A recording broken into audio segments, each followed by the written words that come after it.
right, day 2 of the project. We're at my nursery, loading up the trailer right now.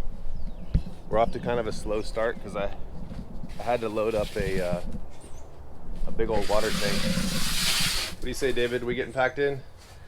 Yeah, gonna be a full one. Yeah, we're having a slow day because there's no water on site at the project. I had to load IBC tote onto my truck and fill it off the hose. I should have done that last night because it's going to take like 45 minutes. So we're taking our sweet time doing this, and we'll get to it when we get to it.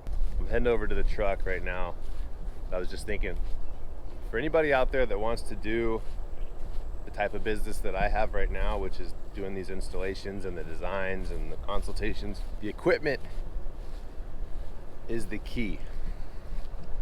The equipment is the key. If you're trying to do everything by hand, you're going to be stuck on small projects. And I'm not saying there's anything wrong with small projects. But as soon as you can, try to get experience, whether you're renting equipment or borrowing equipment. If you're ready and you have the finances, you can go ahead and make a purchase. I'll show you what I mean. Yesterday we were on the project site with my tractor and a tiller and a landscape rake. I brought the tractor home, swapped out, now I have the backhoe attachment. So we're going to be doing earthworks today, digging banana pits with the backhoe attachment. I'm going to bring that home at the end of the day, drop it off, come back, and I can come back with a different attachment. That's what makes me able to do what I do without having to hire another contractor to do it. If I could find another contractor that understood what I do locally and I could communicate really well, maybe I would go that route. The equipment is the key. That's why you don't see very many businesses like this, is because you need a fat truck, a trailer, a tractor, or some kind of slightly heavier equipment. There is a fair amount of investment involved. So if you're young and got plenty of energy, consider looking for someone to invest with you to help you get some equipment, and that's what's going to help you propel forward into the larger projects. I wouldn't rush into large projects right away because you need to build up some experience. You need some seat time on the tractor or whatever the equipment is you're going to use. We're still waiting for the water tank to fill up here. It's been going for a while off the garden hose, and that ain't going to cut it. We're going to go all the way up. The reason I like to have the water tank filled all the way up is because it doesn't slosh around so much when most of the air's out of the tank. If it's half full, then the water just kind of goes bloosh, bloosh, bloosh, and you kind of feel the whiplash when you're driving around with it. I don't have to do this all the time. The water tank thing's kind of a pain because it's heavy and time consuming, but here we are. We have a project with no water. We're putting in a lot of plants. We have to at least give them a really good start, and then it's up to the client to be able to hand water from there. All right, we're all ready to go, Haley? I don't think you can buckle up in the same seatbelt as me. You have to get in your own chair. Should we drive with Daddy? And where's Kiwi? Yeah. Hey, where's your Kiwi? I have him. Oh. Okay. Buckle him up. Oh, wipe out. Yeah, that's why you can't ride with me. We're going a long ways today. I want to get out. Okay. Way to ruin the video.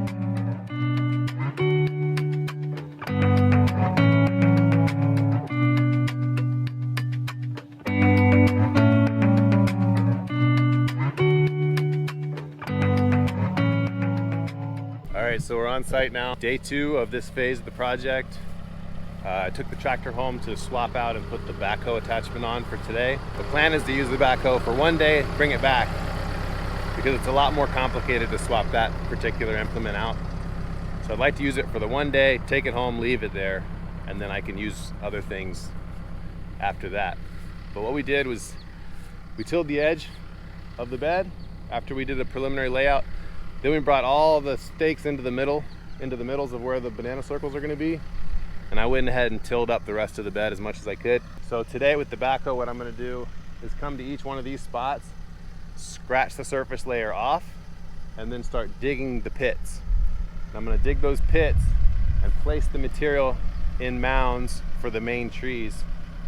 You may have seen me do this before in other videos, or if you follow me on Instagram. If not, maybe you'll enjoy some of the video that's coming up now. The idea being that we dig the pit so that we have a place to deposit material, cut material or branches or logs or whatever. Especially, you know, when they have kind of a mixed pile of mulch, they're gonna have some things that aren't pretty mulch. They can just chuck it into these banana pits. They have a place to put their food scraps. So you're gonna have that depression that's gonna be that fertility sink. It's gonna have just a ton of stuff in there, composting down. You can be topping it up periodically. And the material that comes out of that pit is what's used to make these small mounds that just bring the trees up just a little bit so that they don't get flooded if this property actually gets, you know, sheet flooded or something. The owners haven't owned this property long enough to know for sure, but according to the neighbors, this place doesn't really flood that bad. So either way, I still like to do a small mound for the main trees, just because in my experience, most people underestimate the flooding until it's too late, and then, you know, then you have issues. So we try to mitigate that as much as we can. But anyway, I'm gonna start working on these pits. David will be here with the plants pretty soon to unload. We're probably gonna stage them over here in the shade. And we're gonna be working on the earthworks today. And keep watching.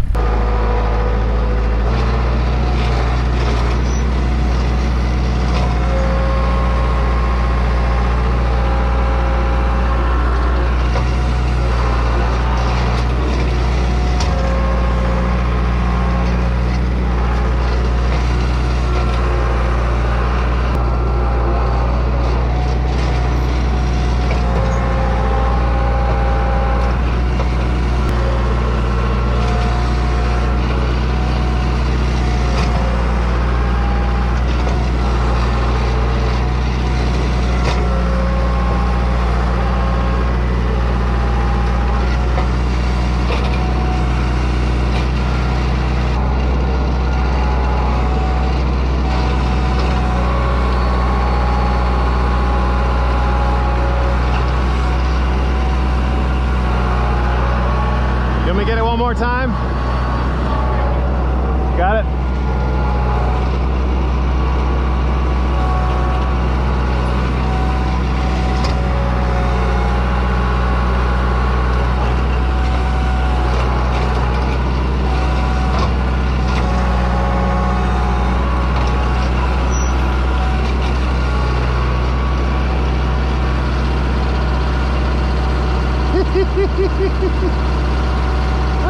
You're on camera.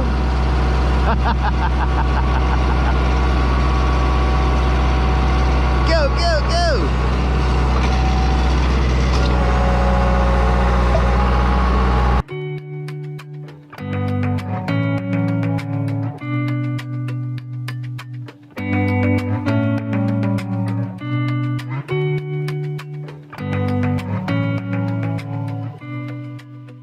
So we're getting started with the earthwork. But I wanted to make a little explanation video before we get too far and I forget. So I went ahead and relayed out all the flags so I knew exactly where I wanted to put everything.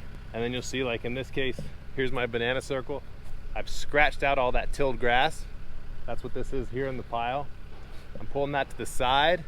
So when I begin to dig my hole and place it where the tree's gonna be, I'm gonna have clean material that I'm laying down here instead of tilled up grass that's going to germinate all over the place. I've also scratched off where the mound is going to be. I want integrity in my mound. So when I dig this material, it's going to be relatively clean. I'm placing it here, it's going to be relatively clean. It's not sitting on clods of dead grass that are going to have air pockets and all that kind of stuff. I excavated my first banana circle pit, and I've used the material to make these mounds. Right now it's just a loose mound because I sent one of my guys, we forgot to bring the hard rakes. So I got one guy going to get hard rakes. We're gonna rake these out, tamp them down with our feet to make sure there's no air pockets. We're gonna make sure they're nice and gentle slopes, because if they're hard slopes, they're just gonna erode anyway. So we wanna make nice gentle slopes. And then all the stuff that I've raked to this, that I've dragged off, these piles of grass and tillings, that's all gonna get pushed back into the hole. So all that nice topsoil is gonna be in the bottom of the hole. We're gonna fill it up with more wood chip, and that's gonna help kickstart the big compost pile in the middle. So we're not wasting anything here. when I used to work with other folks, we went through lots of effort to sod cut and remove all the grass, and then it was a waste product that had to be disposed of. I prefer not to do that, and there's a couple of tweaks to that make a big difference. So the way I'm doing it, I'm tilling it here, we're keeping it out of our mounds, and then the areas that aren't mounds are going to be mulched really deep. If you don't mulch really deep, then the grass will come up. I can just about guarantee you. So if you've done something like this before and the grass came up in the middle, either you had grass in the mulch when you placed it, or you didn't mulch deep enough so the grass was able to come up through it. In this case, we're going to mulch deep enough. We have enough. We're going to mulch deep enough, and there will be a monitoring. Usually the first while, if you start seeing grass pop up, if you can pick it out within those first few weeks when it's starting to try to happen, you can get ahead of it and it won't dominate. It won't become a problem. So I'm going to keep working on that. I'll put the other camera on my head so you can see the POV version of it, and we'll get some work done here. Oh, one more thing. If you have it and if you can get it, another way to help you out a lot is using cardboard or anything you can use to sheet mulch. The client's been collecting some for us. We're going to go see how much we have. I like to put that around the edges of the mounds and then top dress with compost, which you'll see we have a big pile over there. And then you can still plant some service species in there. The trick with this type of installation is when we're doing the really deep mulch is that it's hard to plant really densely because nothing really can grow out of that mulch. What we did on this part over here was we did the initial installation, really deep mulch, and then we came back like 4 months later and started putting in the secondary species. So that's one way you can do it, is do your initial install with all the main species and then let it sit and dominate, and let that mulch kind of get beat down by the rain and compost a little bit, and then come back and start adding in all your extra stuff. Anyway, I'm gonna get back to work.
Had a little bit of a issue today.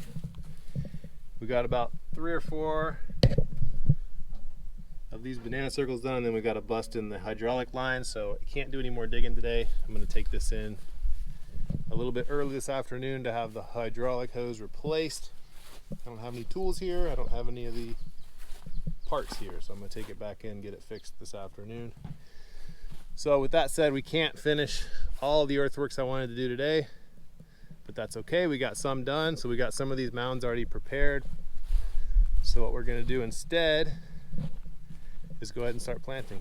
So my boy Q over there was on the other tractor pushing in all the grass and debris that we had moved out of the way back into the hole.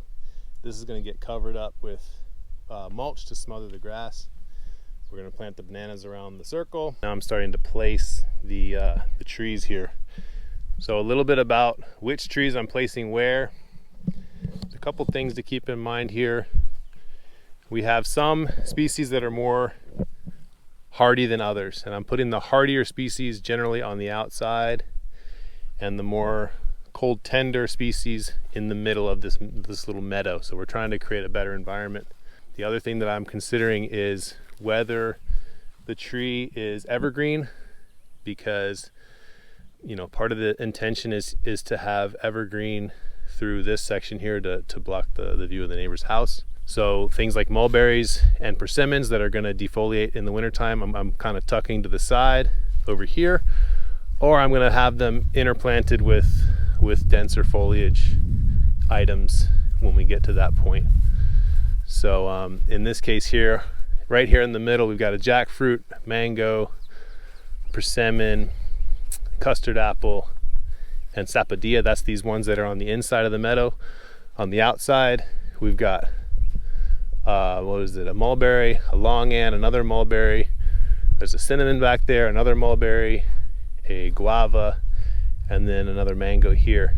And I have way more to lay out, but we have all that earthworks to do first. Kind of working with what we got today. A little bit of cleanup left to do. The other thing we're gonna do is plant these bananas. And the strategy I have for the bananas is that I'm putting the big tall ones along this side. I want that to be the big dense jungle side. And the more dwarf varieties are gonna be over here where the view blocking isn't so critical.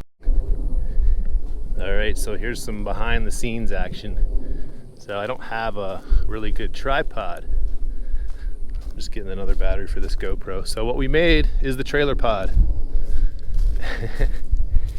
Trailer pod consists of my trailer and a rake, for which I have mounted this GoPro, as you can see, so we can get a little time warp footage. So new battery going in, and let's see what we get.